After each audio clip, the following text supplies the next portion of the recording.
Hello, you wonderful people, and welcome to another episode of Crime Centric. This being a show where we talk about crime dramas that I watch. For today's episode, I'm going to talk about the latest episode of Hightown. A lot of interesting things went down in this episode, so let's break it down. Well, first and foremost, we start off with the whole situation with Junior. We kind of think back to that night of him disposing of Sherry's body. The dude, Kits, was with him, and he's like, whoa, where are you going? He's like, Kits is like, nah, man, you're the boat guy. You got this. So obviously it was left up to Junior to handle. And it was interesting, too, because he went and saw her body. I guess for him, it was a thing of just like, I guess he was curious because it's just like, you know, it's one thing just disposing of a faceless body, but then he saw her. I'm wondering what compelled. I guess it's just because it was something he'd never done before. It's just like, who was this person? Just don't want to make it some random person. I'm tossing. I don't know. But whatever the case, man, whatever it is that compelled him to look, he looked, tossed the body, and obviously he's having this whole conversation with, you know, Jackie. And obviously Jackie wants to look into this more and more, but he's like, nah, just drop it. You don't have to. Because obviously she's like, the fact of the matter is I saw the body. So for her, it's like she feels like it's almost like destiny for her to kind of be the one that kind of solved this whole situation. And he's like, well, you know, like, because she's like, you've never seen a dead body, so you wouldn't really know how much it affects you, which is ironic considering the fact that he literally saw the same dead body you did, just a lot fresher. And so it's a situation of him being like, nah, it's nothing. She's like, wait a minute. So I fucking knew it. And he's like, what? She's like, you really did suck a dick, didn't you? He's like, man, fuck you. But nevertheless, I was so curious because he never really pumped her too much for information, because that's why I kept thinking, like, how's he going to handle this? I figured he wasn't going to do anything to Jackie, but I was like, she's kind of narrowing down. She's getting close to things that you're involved in. So I was like, okay. So I started thinking, like, okay, so could it be a situation that he starts pumping her for information about Krista? He never does, because I feel like that could be something you could use later on, but he never does. We'll get to it, you know, soon enough. Well, basically when Osito was kind of blowing him up about everything, that's why I'm like, I would have thought that I thought you could have used that as an opportunity to be like, yo, Osito, I got some good information for you, bro. But he never did. He never used it. So that's why I was like, huh. I mean, I guess it's always going to be a last minute card he pulls. It's just interesting because, you know, because I guess it's how he got involved in all this. It's not just drugs himself. It's like some of the stuff he does, it seems like he's still doing it. So, like, obviously it seems like he's selling drugs for them and stuff like that. And it's just kind of like Osito, you know, obviously he's trying to hit you up. He's like, yeah, I'm sorry, I'll get back to him, you know, and just because he knows what this is about, because Osito was like, yeah, Frankie might have given you to be like, oh, it's okay, but he's like, nah, we're not okay about this. What was that thing he said, like that whole moon situation? He was like, nah, like you gonna have to like convince me about it. But but then like later on, what was really interesting is Osito was like, yo, Frankie actually told me to kill you. And it's like, wait, what? I was like, oh, shit. But he's like, I'm not going to, because the fact of the matter is, he's like, about all that moon shit. He's like, yeah, he's kind of like, it's not your fault. You were kind of thrown into this situation, so I got to toughen you up. And I was like, what the hell is up with that? And so Osito's like, yeah, oh yeah, here's this guy, I want you to beat him up. Why? Because he skims on the cheese every time. Because it's the dude that Ray met earlier in the episode. He's like, oh yeah, that dude comes here all the time. Yeah, he orders this, and that. And like, I usually leave the cheese off, you know, just to fuck with him. He's like, so you gonna order something? Ray's like, fuck no, and drives away. It's like, you fucking with other people's food for you to fuck with mine? Hell no, kid. But he wants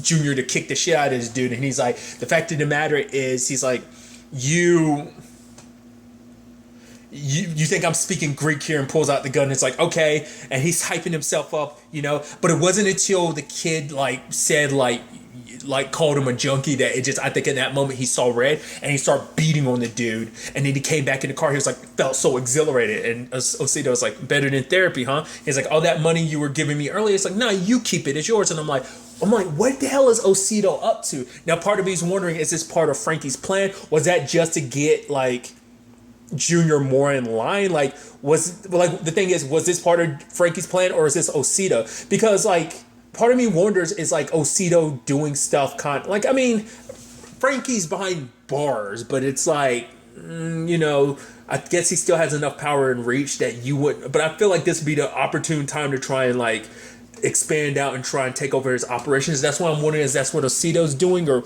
what, or is he luring, like, maybe he's like this, like I said, maybe this is supposed to be a lone con so that when shit kind of hits the fan, the Junior's going to take the fall for it. Because, I mean, he literally beat the shit out of that kid up. Like, I mean, granted, no one else is around, but it's like, not like you cover your face or anything, so you could be ID'd. So I'm like, I don't know.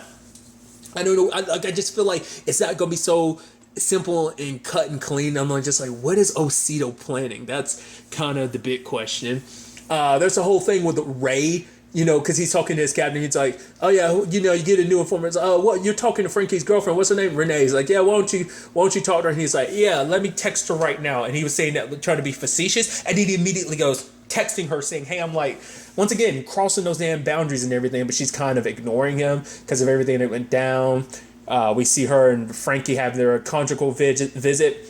And what was interesting, partway through it, he's kind of like, are you fucking that cop? And she's like, no. And he's like, that's not what I want to hear. And she's like, yeah, she is role playing and stuff. I'm like, okay, it's interesting because it's like, it just, when you break that down, it's like, okay, you're using him as part of your sex fantasy. It's just kind of like, yeah, you're a dirty slut and stuff like that. But it's just interesting because he was using your stuff to beat off too. So it's just interesting how you both kind of use each other for, I just thought that was interesting. But obviously Frankie's making it more so like, no, I don't have any power. I can't really do anything here. Why don't you use, you know, yourself to my advantage and, you know, get closer to the cop like I told you to? Because he's like, I am seriously asking, are you fucking that cop? She's like, no, why would I? He's like, why not? So it's like, okay. So there's that. There's even the fact is that Osito brings her money later on. She's like, what's that for? He's like, I'm not trying to get inside of, that's your business. I'm not trying to get in your like relationship business. The fact of the matter is I'm here long enough to drop that off. I even love that he brought his girlfriend, and you know, Renee was like, who the hell are you? She's like, it's me. We've actually met. I'm Osito's girlfriend. She's like, how about you just go over there and get a Sprite? And she's looking like, really? And then Osito's like, you heard a woman. Almost like, come on, you know, like, not disrespecting, you know? But I guess that was supposed to be money kind of being like, take time away from work. This will cover the bases while you go and, you know, smooth things over with Ray, get close to him and everything. I guess that's what that money was supposed to be. Maybe it's supposed to be something else. That's what I was reading into it, but, you know, who knows? One of my favorite things in the episode is just like one of those weird things that Ray does is like, obviously he's asking questions at that restaurant, that fast food place Remy's, trying to find Osito. And it's like, wait, you know, it's like, oh, does he order breakfast here? And she's like, okay, do you mean, does he actually show up or order breakfast here during the day or at any point in time? Because we serve breakfast all day. And he's like, both. And she's like, I haven't seen him. He's like, could you ask someone else? And she's like, really? And then there's a whole bunch of people behind him and he's just turning, he's got kind of like a smile like, hey, all right. And she doesn't have the information. He's like, yeah, thanks, sunshine. So just a little douchiness that he has. I love it. But I also loved when his partner Alan, when they were trying, you know, because they had to get new CIs and stuff like that, and they're tracking down the dude. And I love that, like, it's like, hey, what's your name? And dude's like, fuck. And Alan's like, hey, fuck, you just overdosed. I'm like, I don't know why. I like that. And then Alan, you know, dude was still out of his mind and tried to drive away. Alan got hit by the car. And obviously, Ray came in there storming like, my partner, he's paralyzed. He's never going to walk and stuff like that. I was like, he's not. You're just going hard at this dude. And he's like, do you know Osito? He's like, yes, but the dude passes out. And I love that Ray's just so nonchalant about it. He's like, damn junkies. All right, can someone get him to the hospital? Make sure he doesn't die. I need him. Yeah, and it's just like, he's so detached, uncaring. And I love it. It's like, you know, it's like, what was it he said? Oh, yeah, because it turns out like all he did was sprain his hand. He's like, no, why don't you go home and spend time with the kid? And then Alan's like, you didn't even know his name, did you? And he's like, I didn't even know it was a boy. And Alan's like, fucker. And like, you're supposed to be partners. He doesn't know shit about you. It's like, I mean, to be fair to home dude that was passed out in the interrogation, it's like, it seems like Ray doesn't give a shit about anyone. So it's not like, it's not a personal thing. It seems like he's just like that about everyone, except for when it comes to Renee. Like, I don't know what it is about her that's just like, he's so like, he's sprung, you know, just something about her. He even showed up at the club and everything, kind of apologizing to her. He's like, yeah, the way I was acting before, because obviously she's leaning into it, like, yeah, getting closer to Ray and everything. and he bought her like the iPad that they got at work because it was like, because even Ray was like, what the fuck am I supposed to do with this one iPad? And it's like, you're a detective, figure it out. So he ended up giving it to her, which I guess the argument could be made like, oh yeah, it's him fluffing out, a CI, so it's kind of like, a little give and take. So I guess the argument could be, if the question comes up, it's like, oh yeah, like it served its purpose to a certain extent. I don't know. But I love the fact is that obviously it goes according. Well, Ray kind of gets what he wants, while Renee/Frankie is getting what they want as well. So they bang it out in his car and everything. Because it's interesting, because Ray's like dropping her to her house, and he's like, nah, I don't know what you think this is. And it's like, you kind of made it clear what you were making this, and just now you're making it seem like it's just on her. But she's like, no, like you know what you want, and I know what I want, like, so stop pretending like you don't know what this is, type of situation. And I'm just like, it's you just kind of feel a little bad, because you're like, oh, because Ray's just kind of falling into their trap. And I'm assuming like Osito knows nothing about that, because I think they're setting Osito up to be kind of the fall guy, like giving him enough to hang Osito, but just not him. But that could be Osito knows what Frankie's doing, hence why the whole situation with Junior. Like I said, pure guess, I don't know. It was interesting because obviously, like, speaking of, like, Junior, there's a whole situation of, like, obviously going over to Krista's friend's place to get some information, but obviously she doesn't, like, lady's looking for something but never explain what she was looking for, and Jackie's like, we just want to talk, and obviously Junior offers her some drugs, and obviously it's like, you're supposed to be my sponsor, yet here you are with drugs. He's like, I take a piss test right now, I'm clean, like, the fact of the matter, but it's just a thing of, like, he ends up talking about later on that he has to do whatever it takes to get by. And obviously Jack is like, I'm doing the same thing, but he's like, yeah, but the difference is I'm doing it because I got a kid, So I guess almost kind of being like, who are you really getting by for? Like, the fact of the matter is, because that's, I think she doesn't have a strong enough motivation to kind of, because I don't want to be a dick and being like, oh, she'll have a strong enough motivation to stay clean. Like, at least, like, Junior's thing for staying clean could be, like, getting back with his ex and, being in his, daughter's life and everything, Also, one of the funniest lines that caught me off guard this episode was when, like, she was supposed to show up at, a meeting and everything, and obviously she was late, and dude was like, yeah, I'm not going to sign it because you were late. And she's like, yeah, I'm sorry. And he's like, I'm going to give you 4 words of advice that just you should live by. And she's like, okay, lay him down on me. If I remember correctly, it was start leaving earlier, bitch, or something like that. And I was like, what the hell is up with all these sassy, like, remarks? Like, the doctor from that place had her, like, sassy remarks. I guess it's just kind of like a tough love thing. But even I was like, should you be talking like that? Okay, I guess it's like you're kind of allowed to say whatever you want to, but I just thought that was like, why you gotta talk like that? That line literally made me laugh because I didn't expect. I was like, what the hell is he actually going to say to her? And him to say that, I was like, holy shit, that's wild. Obviously, some other stuff I skipped over too was like the whole thing about like how Jackie's court case situation was going, because at first she's showing up there, and then like Ed's getting like, I guess, his nephew to represent her or whatever, because it was like, oh hey, Uncle Ed, and I think home dude's name, what was it, like Phil or whatever, and it's like he's trying to get it knocked down to a misdemeanor. It's like, no, I feel fairly confident. Hard cut to bam, nope. It's like, wait, what? She's losing her job, her license and everything. It's like, yeah, things are going super sideways for her, so it doesn't look good. Because even like keeping her job and everything was like her boss, because Ed was like, yeah, the boss is kind of, Honeycutt's like, yeah, it all depends on how this whole case thing goes down. It determines that. They even showed pictures of the lady she was with, and it's like, oh yeah, you might want to just avoid her. And she's like, yeah, part of me is like, that's not going to happen. I guess because maybe part of her getting sober and stuff like that might, be making amends and stuff like that. Because she ended up, like, because a suitcase of Krista's they got, it was a whole bunch of dirty clothes, but it had a note, because I think what inspired her to look into it was that, what's his face? Junior had signed hers for. It's like, it doesn't really matter as long as like somebody signs it for you. And then like it's like, oh, maybe she has something like that So she looked through Krista's stuff, and Krista had like a list of like, it was basically like like I guess it's like this 12-step program, and she was on like step 4, and like resentments, like people who she had resentments against. It's like her dad no, it was like her mom, I think, had left her when she was 5. Her dad was never around. One of them was, the dude that Jackie ends up talking to later on, the Anthony dude. It was not uses doesn't use a condom, isn't going to leave his wife. There was just like, when you actually pause it and read some of that, it's interesting because like one of them was like, oh, creepy dude keeps trying to fuck me, was one of them. But nevertheless, which I'm wondering, like, well, I guess the main thing because part of me was wondering, was like, creepy dude supposed to be someone significant, but I think the more significant person on that list was Anthony. Interesting enough, played by the actor who played Butch in Gotham. But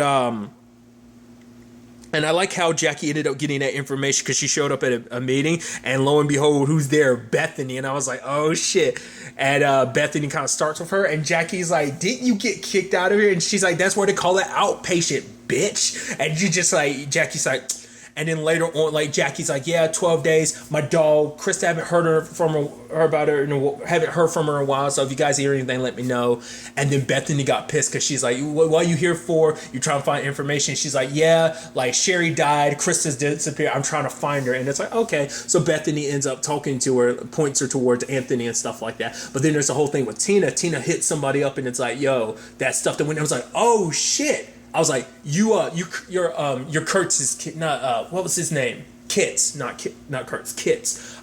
That's got to be Kitts' lady. I think so. I think that's what that's going to be. Because like obviously he's neck deep in all of this. Not only because I'm assuming that's kind of supposed to be his girl. I'm assuming we'll kind of find out because we never actually got to find out like who she was talking to. But I'm assuming so. Dots are kind of connecting. So he won't. It might not be even up to Junior to kind of bring up all this stuff about Kristen, because like I said, he ain't like keep dropping that. We'll see. But it seems like all that info is going to get back to them in some shape or form, whether it be Kit, then Osito, and then Frankie. But we'll kind of see in that regard. And also, I thought was kind of interesting thing too is obviously Jackie tried to go to Ray about everything that she kind of discovered, but for him, he's like, "Wait, how'd you find this information?" And it's like, "Oh, were you there? You were able to see Krista's file because you were a patient there." So he kind of immediately stops listening to anything she says. She's like, "I'm a cop," and he's like, "No, you're not. This is homicide. This is homicide case. Let me, it's like you bringing all this stuff. Like you're basically making a whole bunch of assumptions. Her assumptions are right, but obviously she doesn't have 100% the evidence to back it up. So Ray's not really listening to her too much, and it's like, well, Jackie already didn't like you. She definitely doesn't like your ass now. But we do see at the very bare minimum, he is like, all right, look into, Krista, like he's, call someone to put out a missing persons thing for her. So that's about it. What's also interesting is like, obviously she needed a ride, but Junior wasn't going to give her one because she's trying to go out there to see Anthony because she tried to call him about Krista. He was like, yeah, I don't, and hangs up, and she's like, oh, you lying mother effer. Okay. So she needs a car.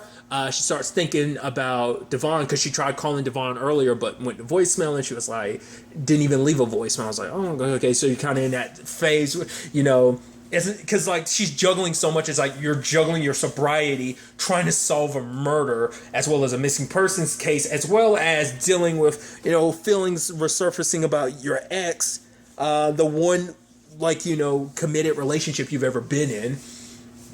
So there's all of that. And for her to go over there and it's like, oh yeah, I'm sober and everything. I'm like, also, I love that you're not noting that you getting sober wasn't 100% your choice. But I mean, at the end of the day, it's like sometimes to be in that situation, you have to hit the lowest lows, So in her case, her lowest low is this. But it's like, I'm sure you're not going to, I don't think that's the first thing you bring up to your ex when you haven't seen them in a while. And it's like, yeah, how I got in that situation, I crashed my car. And she even later on was like, what happened to your car?